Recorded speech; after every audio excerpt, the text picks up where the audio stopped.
இந்த lunch box ரெசிபியை நீங்கள் உங்கள் குழந்தைங்க கொடுத்து விட்டிங்கன்னா கண்டிப்பாக லஞ்ச் பாக்ஸ் வந்து காலி பண்ணிட்டு தான் வருவாங்க. ஏன்னா இது அவ்வளோ டேஸ்ட்டாக அவ்வளோ மனமாக இருக்கும். தக்காளி சாதம் தானே நினைக்காதீங்க. கொஞ்சம் டிஃப்ரெண்ட்டாகவே தக்காளி பூண்டு பல்லோட வாசனைலாம் சேர்த்து ரொம்ப டேஸ்டியான பிரியாணி டேஸ்ட்டில் இருக்கிற தக்காளி சாதத்தை எப்படி செய்யலான்னு பார்க்கலாம். ஸோ அதுக்கு நம்ம ஒரு மிக்ஸி ஜார் எடுத்துக்கலாம். அதில் ஒரு 2 பெரிய சைஸ் தக்காளி தக்காளி வந்து நான் சேர்த்துருக்கேன். இது கூட பூண்டு பற்கள் ஒரு 10லேருந்து 11 உரிச்ச பூண்டை வந்து நம்ம வந்து குட்டி குட்டியாக சேர்க்கலாம். பட் குழந்தைங்க வந்து எடுத்து போட்டுருவாங்க இல்லையா? ஸோ அதனால் தக்காளியும் பூண்டையும் நல்லா ஃபைன் பேஸ்ட்டாக நம்ம வந்து மிக்ஸி ஜாரில் வந்து நல்லா அரைச்சி எடுத்துகிட்டு வந்துடலாம். இந்த மாதிரி ஃபைனாக அரைச்சி எடுத்தாச்சு. இப்போ இது இருக்கட்டும். இப்போது அடுப்பை பற்ற வச்சு ஒரு கடாயை வச்சுக்கலாம். கடாய் ஹீட்டானதும் எண்ணெய் வந்து சேர்க்கலாம். நார்மலாக ரீஃபைண்ட் ஆயில் சேர்க்காம இந்த தக்காளி சாதத்துக்கு நீங்கள் வந்து தேங்காய் எண்ணெய் சேர்த்திங்கன்னா தக்காளி சாதம் நல்லா மணமாக வாசனையாக இருக்கும். ஒரு 1.5 டீஸ்பூன் அளவு வந்து எண்ணெய் சேர்த்துக்கலாம். சேர்த்துட்டு கொஞ்சமாக கடுகு உளுந்தம் பருப்பு சேர்த்துக்கலாம். சேர்த்துட்டு கொஞ்சமாக கடலைப்பருப்பும் சேர்த்துக்கோங்க. ஸோ கடலைப்பருப்பு லைட்டாக வதங்கினதுக்கப்புறமா குட்டி குட்டியாக சாப் பண்ண வெங்காயத்தை வந்து இதில் சேர்த்துக்கலாம். வெங்காயம் வந்து கண்ணாடி பதம் வரணும், அந்த அளவு வந்து வதக்கினா போதும். ஸோ கண்ணாடி பதம் வந்துடுச்சு, நல்லா வெங்காயம் வதங்கிடுச்சு. இப்போ நம்ம அரைச்சி வச்சுருக்க அந்த தக்காளி அந்த பூண்டு பல் பேஸ்ட் இருக்கு இல்லையா, அதை வந்து இதில் சேர்த்துக்கலாம். இது கூடவே கொஞ்சமாக மஞ்சள் தூள் ஆட் பண்ணிக்கலாம்.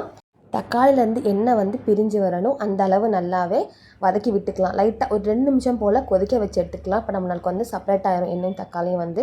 ஸோ இந்த மாதிரி 2 நிமிஷம் போல் நல்லா கொதிக்க வச்சு எடுத்தால் நம்மளுக்கு பச்சை ஸ்மெல் எதுவுமே இருக்காது. தக்காளி பூண்டோட பச்சை ஸ்மெல் இருக்காது, நல்லா வாசனையாக இருக்கும். ஸோ கொஞ்சமாக நல்லா கொதிச்சிருச்சு. இப்போது கொஞ்சமாக தேவையான அளவு உப்பு வந்து சேர்த்துக்கோங்க, பார்த்து சேர்த்துக்கோங்க. நம்ம ஆல்ரெடி சாதத்தில் வந்து நம்ம சேர்த்துருக்கோம். ஸோ அதனால் வந்து உப்பு பார்த்து சேர்த்துக்கோங்க. ஸோ நல்லா பச்சை ஸ்மெல் போனதுக்கப்புறமா இப்போ நம்ம வந்து ஒரு 1/2 டேபிள் ஸ்பூன் அளவு கரம் மசாலா தூள் சேர்த்துக்கலாம். ஒரு 1/2 டேபிள் ஸ்பூன் அளவு ஜீரகத்தூள் வந்து சேர்த்துக்கலாம். காரம் ஏற்ற மாதிரி கொஞ்சமாக மிளகாத்தூள் வந்து சேர்த்துக்கோங்க. காரம் ஏற்ற மாதிரி நீங்கள் சேர்த்துக்கோங்க. சேர்த்துட்டு இதுவுமே பச்சை ஸ்மெல் போகணும் இல்லையா? ஸோ அதனால் ஒரு 2 நிமிஷம் போல் லைட்டாக அந்த மாதிரி வதக்கி எடுத்துக்கலாம். இது எல்லாமே சிம்மில் வச்சு செஞ்சால் நம்மளுக்கு வந்து கரியாமல் நல்லா வரும். இப்போது அது பச்சை ஸ்மெல் போனதுக்கப்புறமா தேவையான அளவு சாதத்தை வந்து இதில் சேர்த்துக்கலாம். நீங்கள் எந்த அளவு செய்கிறீங்களோ அந்த அளவு வடித்த சாதத்தை வந்து சேர்த்துக்கலாம். கொஞ்சம் சாதம் வந்து உதிரியாக இருக்கிற மாதிரி பார்த்துக்கோங்க, அப்போ தான் நம்மளுக்கு வந்து ஒட்டாமல் பர்ஃபெக்டாக கிடைக்கும். ஸோ மேலேருந்து கீழே வர நல்லா மிக்ஸ் பண்ணி எல்லா படுதும் மிக்ஸ் ஆகாத மாதிரி நல்லா மிக்ஸ் பண்ணி எடுத்துக்கிடலாம்.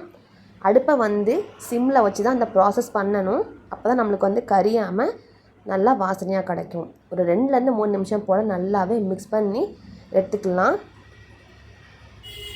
ஸோ ஃபைனலாக வந்து ஸ்டவ் ஆஃப் பண்ணிவிட்டு கொஞ்சமாக மல்லியிலை தூவலாம். அவ்வளோதான், நம்ம டேஸ்டியான யம்மியான தக்காளி சாதம் வந்து ரெடி ஆயிடுச்சு. எப்போதுமே சரி தக்காளி சாதம் இல்லாத மாதிரி கொஞ்சமாக பூண்டு ஃப்ளேவரில் செஞ்சு பாருங்கள். நிஜமாகவே நீங்கள் மறுபடியும் இந்த மாதிரி செஞ்சு சாப்பிடுவீங்க. ஸோ வீட்டில் காய்கறி எது இல்லாட்டையோ லஞ்ச் பாக்ஸ்க்கு டக்குன்னு ஒரு 5 நிமிஷத்தில் பண்ணக்கூடிய தக்காளி சாதத்தை எப்படி செய்யலான்னு பார்த்தாச்சு. கண்டிப்பாக நீங்கள் வீட்டில் ட்ரை பண்ணி பாருங்கள். உங்கள் குட்டீஸ்க்கு செஞ்சு கொடுங்க லஞ்ச் பாக்ஸ்க்கு. ஸோ இந்த ரெசிபி உங்களுக்கு பிடிச்சிச்சுன்னா லைக் பண்ணுங்கள், ஷேர் பண்ணுங்கள், மறக்காமல் நம்ம சேனலை சப்ஸ்கிரைப் பண்ணுங்கள்.